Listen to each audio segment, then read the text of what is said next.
बज चुके थे। गांव के ज्यादातर घरों में दिए बुझ चुके थे। बस कहीं कहीं लालटेन की पीली रोशनी झिलमिला रही थी। ठंडी हवा खेतों के बीच से गुजरते हुए अजीब सन्नाटा फैला रही थी। दूर कहीं कुत्तों के भौंकने की आवाजें माहौल को और डरावना बना रही थी। रामकिशोर अपने पुराने मिट्टी के घर के बाहर चारपाई पर बैठा था। घर में उसकी पत्नी शांति और 10 साल का बेटा पप्पू सो चुके थे। वह बीड़ी पीते हुए आसमान की ओर देख रहा था। काले बादलों के बीच कभी कभी बिजली चमक उठती और कुछ पल के लिए सब कुछ रोशन हो जाता। उसी वक्त उसने देखा गली के मोड़ से एक आदमी उसकी ओर आता दिखा। लंबा दुबला पतला, सिर पर अजीब सी टोपी और हाथ पर थैला लटकाए हुए। उसके कदम धीमे मगर भारी थे। रामकिशोर ने आंखें मिचमिचाई। इतनी रात में कौन आ रहा है? जब वो आदमी पास पहुंचा तो बोला, भाई साहब, रात हो गई है, कहीं ठहरने की जगह मिल जाएगी क्या?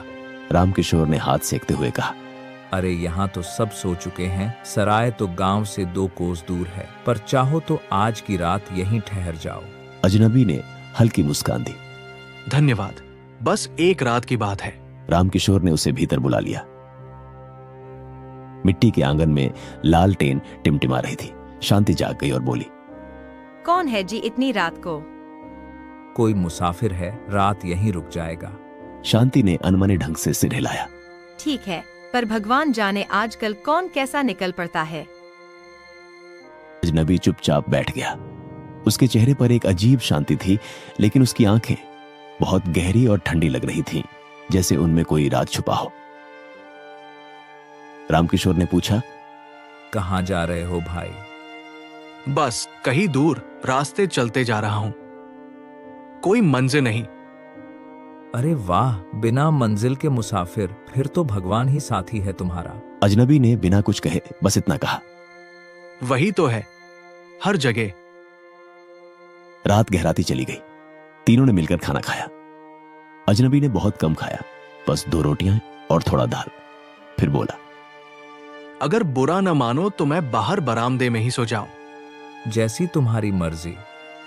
थोड़ी देर में सब सो गए, लेकिन रात के तीसरे पहर पप्पू की आंख खुली। उसे लगा कोई उसके सिर पर हाथ फेर रहा है। वो चौंक कर उठ बैठा। कमरे में मंद रोशनी थी, कोई नहीं था। उसने माँ बाप को देखा, दोनों सो रहे थे। उसने बाहर झांक कर देखा, अजनबी चारपाई पर लेटा था, पर उसकी आंखें खुली थीं। वो सीधा छत की ओर देख रहा था, बिल्कुल बिना पलक झपकाए। पप्पू डर गया। उसने सिर चादर में छुपा लिया। सुबह जब सब उठे तो अजनबी कहीं नहीं था। बस उसकी चारपाई पर मिट्टी के कुछ अजीब निशान थे, जैसे किसी ने गीली मिट्टी में पैर रखे हों। शांति बोली, देखा न मैंने, कहती थी रात में कौन सा आदमी घूमता है। अरे शायद सुबह सुबह निकल गया होगा। लेकिन उसी शाम जब रामकिशोर खेत पर गया तो चौकीदार ने कहा, कल रात तालाब के पास किसी अजनबी की लाश मिली है। पुलिस आई थी सुबह, कोई पहचान नहीं मिली। कैसी लाश? कहते हैं चेहरा बुरी तरह सड़ चुका था, कपड़े फटे हुए थे, जैसे कई दिन से मरा हो। रामकिशोर के हाथ से खुरपी गिर गई। कई दिन से मरा हुआ, लेकिन कल रात तो वो मेरे घर में जिंदा था। रात को वह बात उसने शांति को बताई। दोनों के चेहरों का रंग उड़ गया। कहीं वो भूत तो नहीं था? रामकिशोर ने कुछ नहीं कहा, बस चुपचाप दीवार की ओर देखने लगा। लेकिन उसी पल दरवाजे पर दस्तक हुई। शांति सिहर उठी। कौन है इतनी रात को? उसने कांपते स्वर में पूछा। बाहर से वही धीमी आवाज आई, भाई साहब, मैं फिर आ गया हूं, एक रात और ठहर जाओ। रामकिशोर का शरीर ठंडा पड़ गया। उसने दरवाजे की दरार से झांका। बाहर वही आदमी खड़ा था, लेकिन अब उसके चेहरे पर मिट्टी लगी थी और आंखें पूरी तरह लाल थीं। वो बोला, कल रात बहुत अच्छा रहा, आपने बहुत अच्छा स्वागत किया। रामकिशोर का दिल जोर जोर से धड़कने लगा। भगवान का नाम लो, दरवाजा मत खोलो। पर तभी दरवाजा अपने आप खुल गया। अंदर कोई हवा नहीं चली थी, फिर भी कुंडी हिली और फटाक से खुल गई। अजनबी धीरे धीरे अंदर आया। उसके पैरों से गीली मिट्टी टपक रही थी, जैसे वो दलदल से होकर आया हो। मुझे फिर वही जगह चाहिए। उसने कहा और बरामदे की ओर बढ़ गया। रामकिशोर बोल भी नहीं पाया, बस स्तब्ध खड़ा देखता रहा। अजनबी चारपाई पर लेट गया और आंखें बंद कर ली। सुबह जब सूरज निकला, चारपाई खाली थी। बस उस पर मिट्टी की मोटी परत और एक पुराना लोहे का सिक्का पड़ा था। रामकिशोर ने उसे उठाया तो सिक्का इतना ठंडा था कि उंगलियां सुन्न पड़ गईं। पीछे से पप्पू बोला, बाबा, वो अंकल फिर आएंगे क्या? पता नहीं बेटा, अगर आए तो दरवाजा मत खोलना।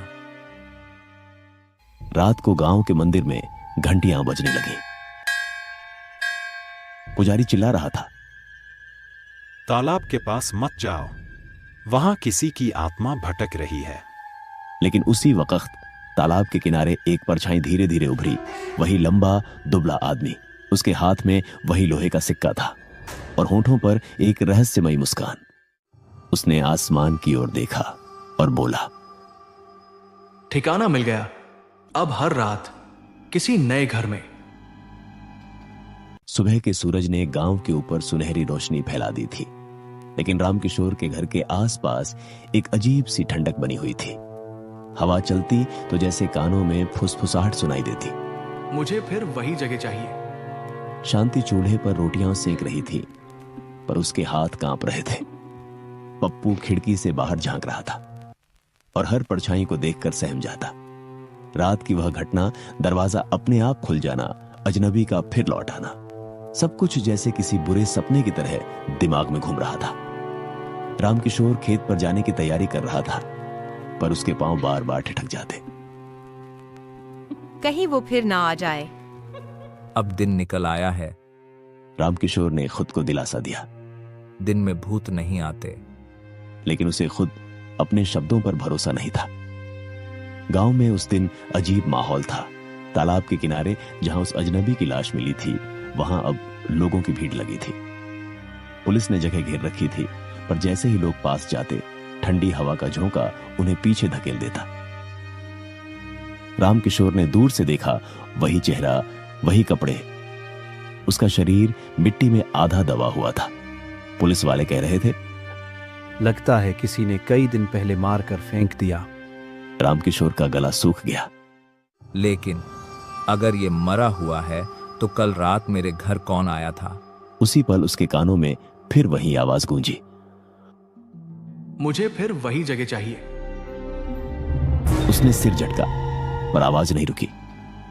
अब वो साफ सुनाई दे रही थी, जैसे कोई उसके ठीक पीछे बोल रहा हो। वो मुड़ा, कोई नहीं था। शाम तक उसका मन बहुत बेचैन रहा। जब घर लौटा तो देखा कि शांति और पप्पू दोनों बरामदे में बैठे हैं। शांति, कुछ हुआ है क्या? दिन में दरवाजा अपने आप खुल गया था, कोई था नहीं। पप्पू ने डरते हुए कहा, माँ, वो अंकल फिर आएंगे ना? चुप, वो कोई अंकल नहीं थे, वो कुछ और थे। फिर उसने भीतर जाकर वह लोहे का सिक्का उठाया जो कल सुबह चारपाई पर मिला था। उसे हाथ में लेते ही ठंडक उसकी हड्डियों में उतर गई। सिक्के पर कुछ उभरा हुआ लिखा था, ना लौटने वाले का निशान। वो शब्द जैसे उसकी नसों में दौड़ गए। उसने सिक्का कुएं में फेंक दिया। सिक्का गिरते ही कुएं के भीतर से छपाक की आवाज आई, फिर सन्नाटा। लेकिन कुछ पल बाद कुएं से धीमी हंसी की गूंज उठी। रात को उन्होंने दरवाजे, खिड़कियां सब कसकर बंद कर लिए। लालटेन जलाकर शांति ने भगवान की तस्वीर के आगे दीपक रख दिया। अब तो चैन से सो पाएंगे।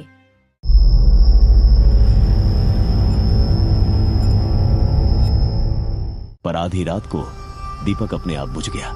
सारे कमरे में अंधेरा छा गया। रामकिशोर को नींद नहीं आ रही थी।